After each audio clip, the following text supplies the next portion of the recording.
This is our memorial dinner, our memorial supper, our least we forget reminder of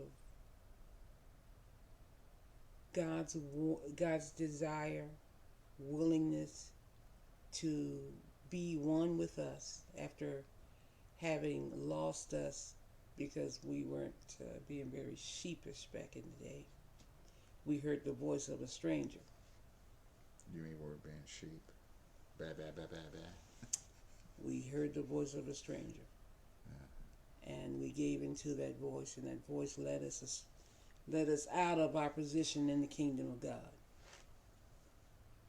And so, God, in His love for us, had already made a plan to get us back. So, How about that? this is what we remember when we partake of communion with God. For I received from the Lord Himself that instruction which I passed on to you, that the Lord Jesus, on the night in which He was betrayed, took bread. And when He had given thanks, He broke it and said, "This represents my body, which is offered as a sacrifice for you." That sacrifice, just like in the Old Testament, whenever there was sin committed, a sacrifice had to be made to cover the sin of the person who committed it. And that's all the old covenant could do, was cover it. It was limited by the blood or the animal that was killed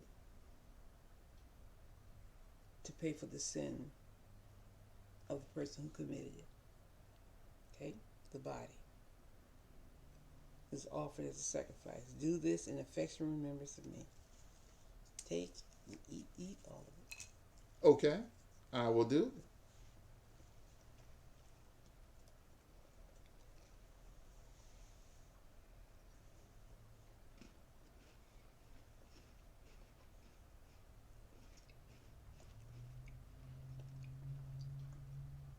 In the same way, after supper, he took the cup, saying, "This cup is the new covenant,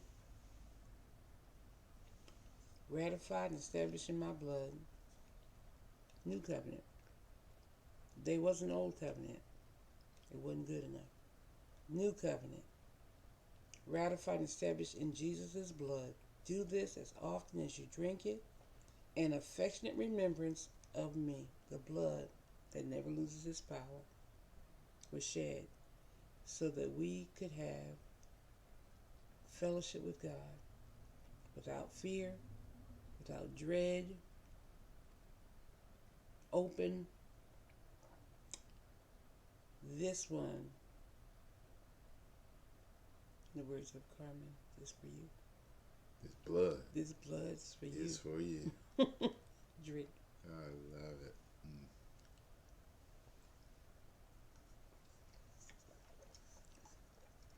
This blood is for you. God rest your soul. For every time you eat this bread and drink this cup, you are symbolically proclaiming the fact of the Lord's death until He comes again. And yes, He is coming again. He's coming again. Be For ready His sheep for the sheep who Bah, bah, hear bah, His bah. voice and follow Yeah. Him. Bah, Can't bah, bah, forget bah. the following part. Mhm. That's our part of this equation.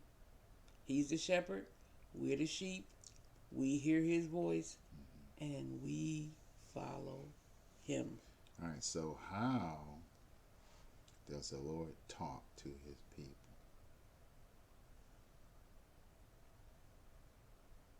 How do you hear?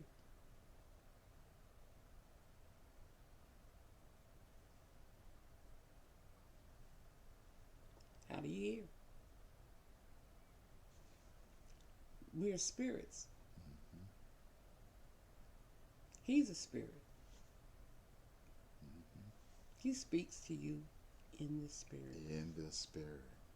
Holy Spirit talking to your spirit on the inside. We are spirits. We have a soul. We live in a body. Therefore, God is a spirit. And therefore, God communicates to man spiritually.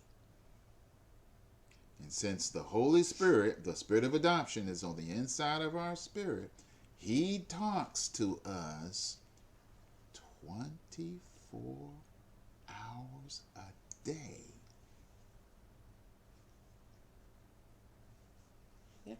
And since he talks to us, we're privileged to talk to him.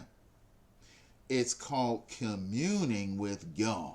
Yeah. Ladies and gentlemen, that's what prayer is. Prayer is communion with God. And that means the Lord God talks to us,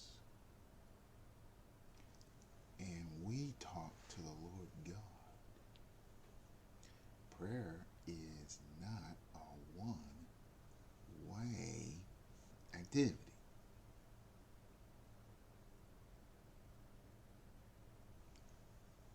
The voice of the Lord communicates to us.